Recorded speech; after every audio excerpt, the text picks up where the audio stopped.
isteri Nabi Khadijah adalah datang daripada golongan bangsawan, sebab Khadijah merupakan wanita paling kaya di kota Mekah waktu itu.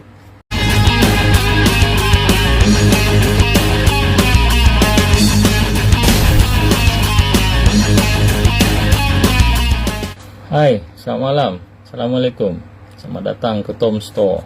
Okey, kita sambung lagi sesi live kita seperti biasa. Sesi membaca buku sirah Nabi daripada kelahiran hingga saat terakhir. Kita menggunakan kitab sirah yang ditulis oleh Syekh Safiyur Rahman Al-Mubarakfuri. Beliau merupakan juara pertandingan menulis sirah Nabawiyah yang dianjurkan di Mekah Al-Mukarramah sekitar 46 tahun yang lalu. Beliau merupakan pemenang. Beliau berasal daripada India untuk kenal dengan lebih dekat lagi kepada Nabi junjungan kita Nabi Muhammad SAW. Memang ramai yang kenal Nabi, tapi tidak ramai yang kenal Nabi ini secara lebih dekat. Tidak ramai yang kenal Nabi ini secara lebih terperinci.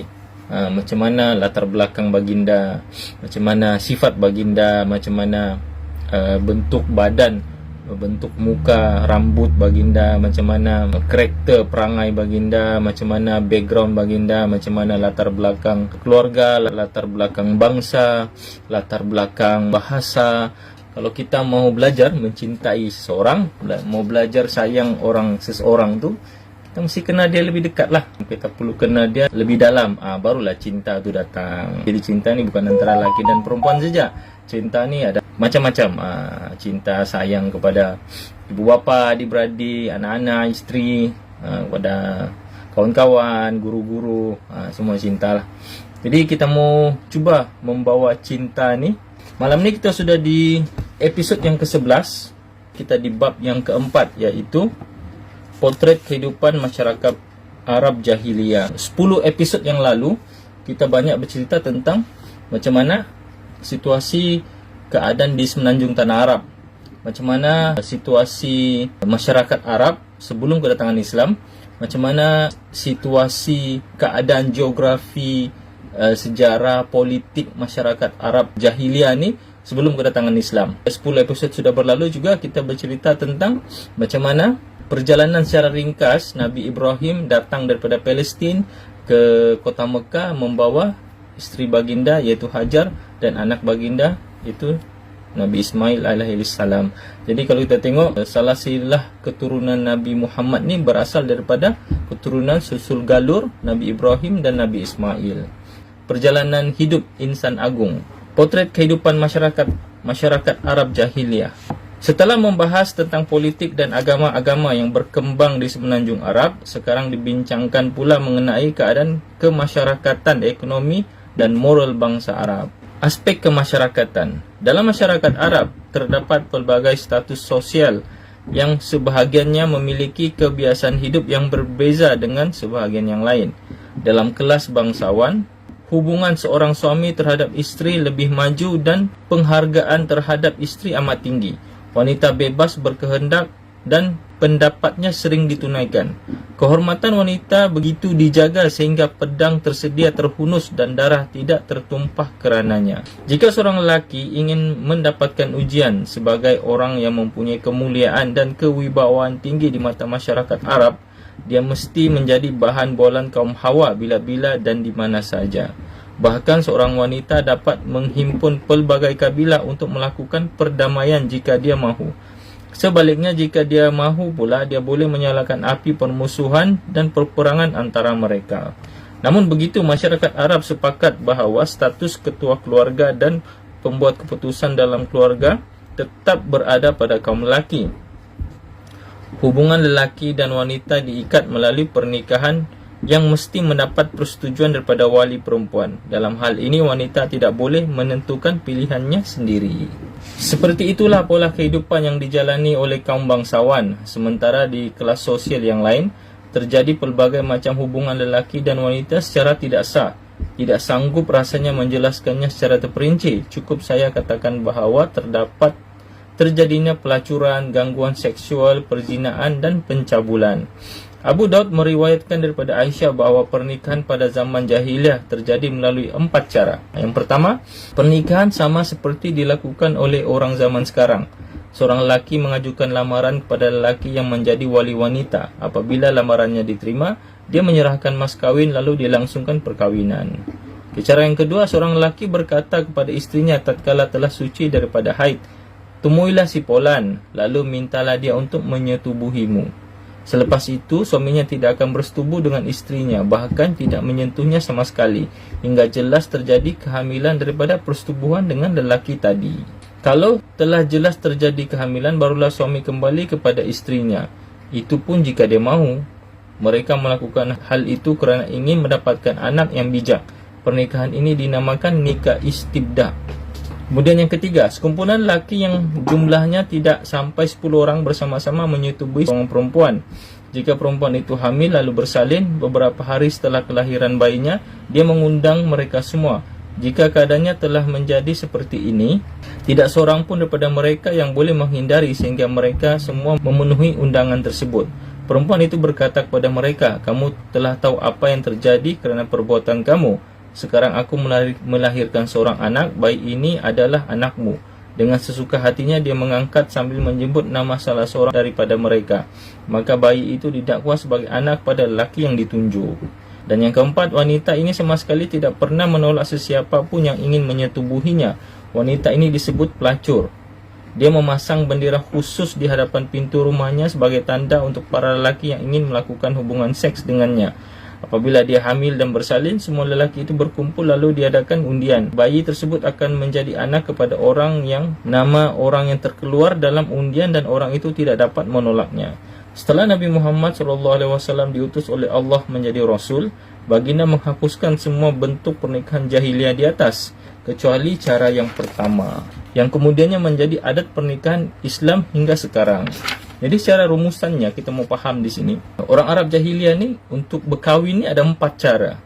Yang cara pertama adalah cara yang biasa, seorang lelaki bila dia mau kahwin perempuan tu, dia pergi jumpa wali perempuan tu, wali bapak perempuan tu lah. Kalau tiada bapak perempuan tu, penjaganya, sama ada pakciknya lelaki di sebelah bapak lah. Bila diterima, kemudian dia bagi mas kahwin, lepas tu langsunglah kahwin macam biasa. Lepas tu cara yang kedua pula, suami ni dia suruh dia punya isteri pergi bersetubuh dengan lelaki lain. Tapi lepas isterinya ni suci lah, lepas bersetubuh, lelaki ni tak sentuh bini ni sampailah bini ni dia suci kembali ataupun mengandung. Barulah lelaki tu balik kepada isterinya. Ini dipanggil nikah istibda. Kemudian cara ketiga pula kahwin, 10 orang lelaki dia pergi kerjakan 1 orang perempuan. Lepas tu bila perempuan tu mengandung, dia akan panggil 10 orang lelaki ni datang mengandap. Lepas tu dia tunjuk, dia akan buat keputusan, kau bapa anak ini. Padahal dia tak pasti pun benih mana yang jadi. Jadi artinya lelaki tu lah akan jadi suami perempuan tu.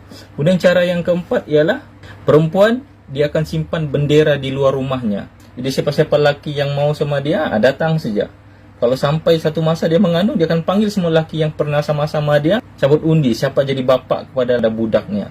Jadi lelaki itulah akan jadi bapa kepada budak itu. Jadi sebab tu bila Nabi Muhammad datang, Rasulullah hapuskan ketiga-tiga cara pernikahan tu, yang 3 yang last tu. Cuma yang dipakai sampai sekarang yang pertama. Yang pertama tu macam mana? Lelaki suka seorang perempuan, dia pergi jumpa wali perempuan tu ataupun bapaknya ataupun penjaganya, mau pinang, setuju, bayar mas kahwin, lepas tu kahwin lah. Itu yang dipakai sampai sekarang. Dan itu yang menjadi syariat agama Islam. Pada zaman jahiliyah, wanita menyertai kaum lelaki ke medan pertempuran yang dipenuhi dengan mata pedang dan hujung tombak. Pemenang dalam peperangan antara kabilah akan menawan wanita-wanita daripada pihak yang kalah. Lalu digunakan untuk memenuhi kemahuan serakahan nafsu. Anak-anak yang lahir daripada hubungan ini terpaksa menanggung kehinaan seumur hidup. Kebiasaan yang diketahui ada pada masyarakat jahiliyah ialah mereka melakukan poligami, iaitu menikah banyak isteri tanpa batasan. Mereka boleh menikahi 2 wanita sekali walaupun adik-beradik. Dalam syariat Islam sekarang, seorang lelaki boleh kahwin cuma maksimum 4 saja. 4 saja. Dan pada masa yang sama, tidak boleh memadukan adik-beradik. Kalau mau kahwin dengan adik-beradik isteri kita tu, kita kena ceraikan isteri ataupun isteri tu meninggal dunia, baru kita boleh kahwin dengan adik-beradik isteri. Kalau sepupu pada isteri, sepupu pada isteri boleh bermadu. Kalau maulah, kalau tidak mau. Mereka juga menikahi isteri bapa mereka apabila telah diceraikan atau ditinggalkan mati. Artinya dalam cerita ni, seorang lelaki dia kahwin sama mamak tirinya apabila bercerai sama bapaknya ataupun bapaknya mati. Kalau dalam syariat Islam itu tidak boleh. Jadi dia jadi perempuan yang selama-lamanya kita tidak boleh kahwin, sebab dia sudah menjadi kita punya ibu tiri. Jadi dalam syariat agama Islam, ibu tiri kita tidak boleh kita kahwini, biarpun bapak kita meninggal dunia. Itu dalam syariat Islam. Tapi dalam bangsa Arab jahiliyah boleh. Orang Arab dia hantam semua. Fakta ini dirakamkan oleh Al-Quran dalam surah An-Nisa ayat 22 hingga ayat 23. Hak perceraian mutlak berada di tangan kaum lelaki tanpa ada batasan berapa kali cerainya. Jadi lelaki bebas menceraikan isteri berapa kali banyak pun. Tidak peduli lah berapa kali. Tapi kalau dalam Islam, syariat Islam, seorang lelaki menceraikan isteri hadnya 3 kali. Pertama dan kedua boleh rujuk tanpa nikah yang baru. Tapi kalau yang ketiga tu, sampai talak ketiga tu, perceraian kali ketiga, tidak boleh berkahwin kepada isteri itu, tidak boleh rujuk. Biarpun dengan akad baru, perempuan itu perlu berkahwin dulu dengan lelaki lain. Selepas berkahwin dengan lelaki lain, bersetubuh, selepas habis bersetubuh, barulah dia boleh kembali kepada suami, kalau suami yang dulu tu mau. Itu beza dia. Dalam syariat Islam, tahap menceraikan isteri sampai tahap 3 kali. Assalamualaikum warahmatullahi wabarakatuh. UAK BIS mengeluarkan satu produk yang agak hebat untuk anda, iaitu As-Sofa Gel. Apa keistimewaan As-Sofa Gel? Dia sangat sesuai untuk luaran anda, terutama yang sakit lutut, sakit orat dan untuk kesihatan luaran. Dia terutama kempeskan perut anda. Dapatkan As-Sofa Gel kerana apa? Kerana dia ada KKM. InsyaAllah anda tidak was-was lagi. As-Sofa Gel.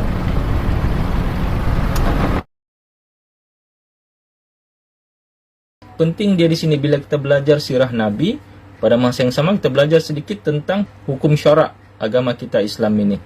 Sebab kenapa? Waktu Arab jahiliyah banyak yang melanggar hukum Islam dan semua dibidas dan dihapuskan sekaligus bila kedatangan Islam. Jadi kita kena faham konsep yang itu. Perzinaan terjadi pada hampir semua kelas sosial, namun tidak dapat mengkhususkannya pada kelas sosial atau golongan tertentu sahaja, dan masih terdapat lelaki dan wanita yang enggan terjerumus dalam perbuatan yang menjijikkan tersebut. Telah dijelaskan tadi bahawa dalam kalangan kaum bangsawan tidak terjadi perzinaan. Aktiviti perzinaan ataupun keruntuhan moral ni daripada segi seksual ni hanya berlaku daripada golongan bawahan, tidak kepada golongan bangsawan. Golongan bangsawan sangat menjaga adab mereka, kehormatan mereka, status, darjat, kedudukan keluarga dan kabilah mereka, orang-orang bangsawan ni. Cuma orang kelas-kelas bawah ni cuma yang hantam sajalah. Lepas 3 berapa? Hentam sajalah untuk kau, hentam sajalah untuk aku. Hantam sajalah, diorang tak jaga semua tu. Orang atasan dia sangat menjaga.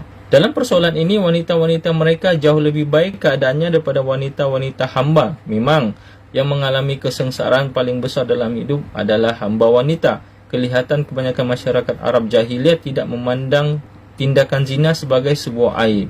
Jadi kita faham di sini kenapa bawahan ni, terutama hamba, sangat dipandang hina. Bagi dorang apabila berzina dengan hamba ni tidak ada benda yang aib, di perkara yang biasa. Sebab tu kita tengok, biarpun waktu Arab jahili waktu tu teruk, dan Nabi Muhammad kita tengok Nabi dilantik menjadi Nabi pada umur 40 tahun. Jadi dalam tempoh umur Nabi 40 tahun sebelum menjadi Nabi tu, kahwin dengan isteri pertama baginda Khadijah pada umur 25 tahun. Dan Khadijah adalah daripada bangsa keturunan bangsawan. Orang-orang bangsawan yang sangat menjaga kehormatan dorang, yang sangat menjaga adab, ketertiban dorang, kesopanan dorang jaga. Sebab tu biarpun bangsa Arab tu teruk daripada segi sosialnya, tapi isteri Nabi Khadijah adalah datang daripada golongan bangsawan, sebab Khadijah merupakan wanita paling kaya di kota Mekah waktu itu. Abu Daud meriwayatkan daripada Amr bin Shu'aib, daripada ayahnya, daripada datuknya, bahawa pernah seorang lelaki berdiri mengadukan persoalan. Wahai Rasulullah, sungguhnya si Polan ialah anak saya. Saya berzina dengan ibunya ketika masih jahiliyah dahulu. Maka Rasulullah bersabda, tidak ada seruan seperti itu dalam Islam. Urusan jahiliyah telah habis. anak adalah milik farashi, iaitu ayahnya daripada hasil pernikahan yang sah, sedangkan hasil daripada hubungan penzina adalah hajar, iaitu anak haram yang nasabnya tidak disandarkan kepada lelaki yang menzinai ibunya. Kisah perselisihan Sa'ad bin Abu Waqqas dengan Ab bin Zam'ah yang merebut anak lelaki Zam'ah, iaitu Abdurrahman bin Zam'ah, telah masyhur. Hubungan ayah dan anak kepada masyarakat Arab cukup pelbagai, antaranya tergambar dalam kenyataan seorang daripada mereka. Anak-anak di tengah kami, bagaikan jantung kami yang berjalan di atas bumi. Namun begitu ada juga menguburkan anak perempuan hidup-hidup kerana takut menjadi aib serta enggan menafkahkan mereka. Ada pula yang membunuh anak lelaki kerana takut hidup melarat dan miskin. Firman Allah Subhanahu wa taala di dalam surah Al-An'am ayat 151, dan janganlah kamu membunuh anak-anak kamu kerana kepapaan. Sebenarnya kamilah yang memberi rezeki kepada kamu dan kepada mereka. Allah berfirman juga di dalam surah An-Nahl ayat 58 hingga 59 yang bermaksud, dan apabila dikhabarkan kepada seseorang daripada mereka bahawa ia beroleh anak perempuan, muramlah mukanya sepanjang hari kerana menanggung duka cita. Sedang ia menahan perasaan marahnya di dalam hati, ia tersembunyi daripada orang ramai kerana berasa malu disebabkan berita buruk yang disampaikan kepadanya tentang ia beroleh anak perempuan, sambil ia berfikir, adakah ia akan memelihara anak itu dalam keadaan yang hina atau dia akan menanamnya hidup dalam tanah. Ketahuilah sungguh jahat apa yang mereka hukumkan itu.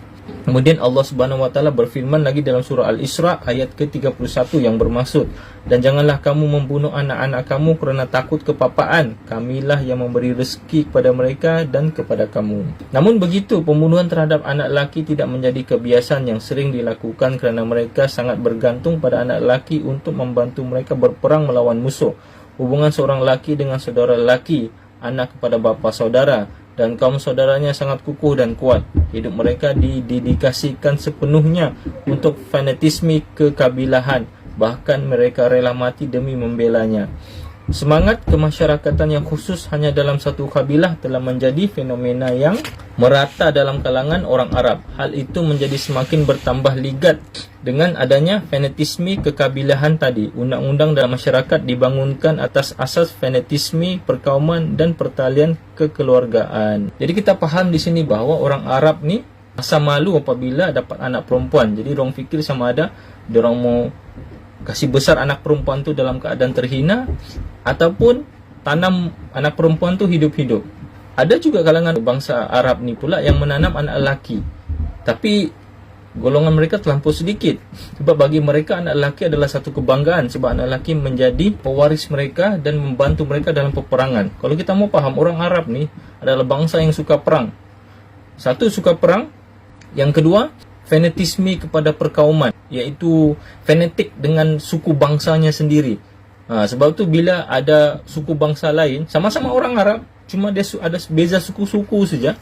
Jadi suku di sana ini ada bergaduh sikit, bergaduh mulut sama suku sini. Sini mengadu, tak puas hati, terus perang. Perang macam perang besar. Perang betul-betul pasal bergaduh ya, bergaduh mulut saja. Sampai begitu ada punya fanatik. Jadi anak lelaki menjadi kebanggaan kepada bangsa Arab jahiliah ni.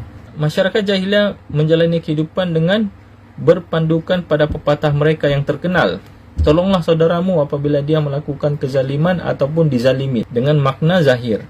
Maka makna tersebut berbeza dengan apa yang difahami dalam Islam. Islam memahami maksud menolong orang yang melakukan kezaliman adalah dengan mencegahnya daripada melakukan kezaliman.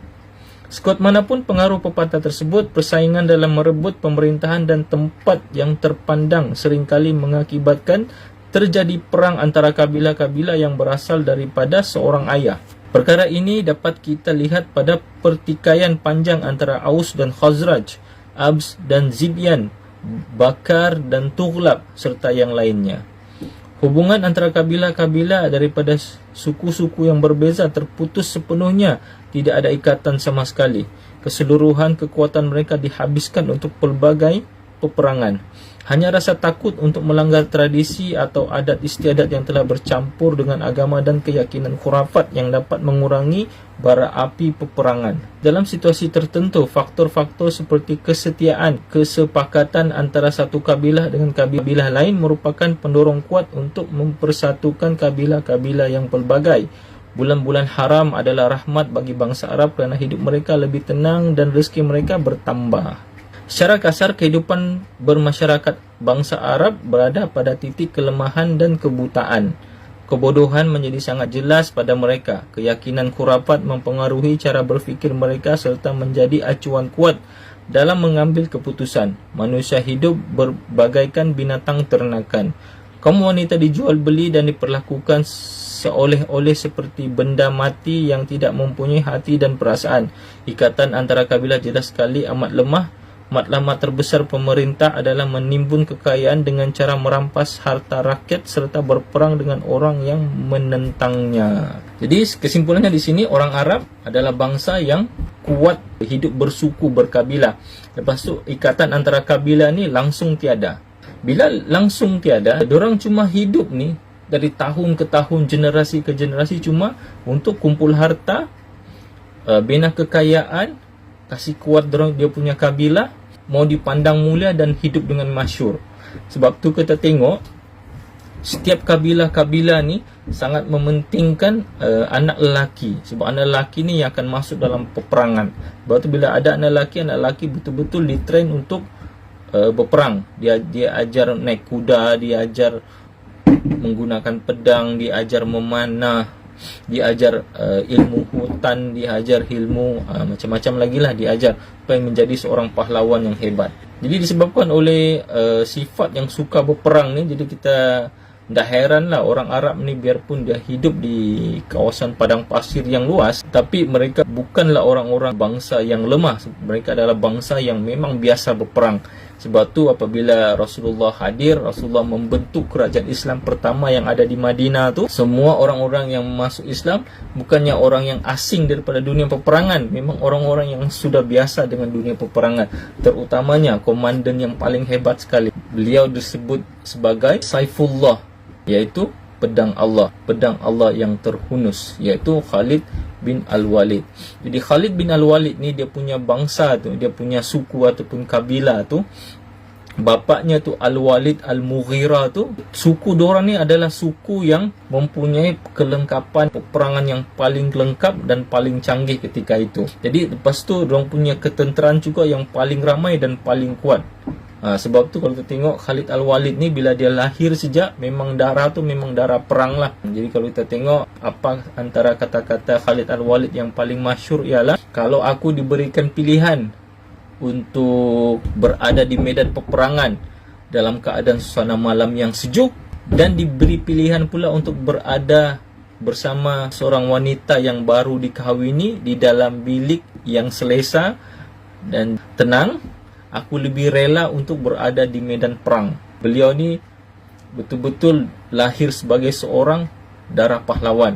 Jadi sepanjang Khalid Al-Walid hidup, daripada saat dia mula berperang sampailah saat Khalid Al-Walid menemui ajalnya, beliau tidak pernah kalah dalam satu pun peperangan. Seri ada, kalah tidak pernah. Ini sebab tu sampai dia digelar Saifullah. Okey, setakat itu saja. Saya sudahi dengan wabillahi taufiq wal hidayah. Assalamualaikum warahmatullahi taala wabarakatuh. Sesi mengenal Rasul junjungan Nabi kita yang tercinta Muhammad bin Abdullah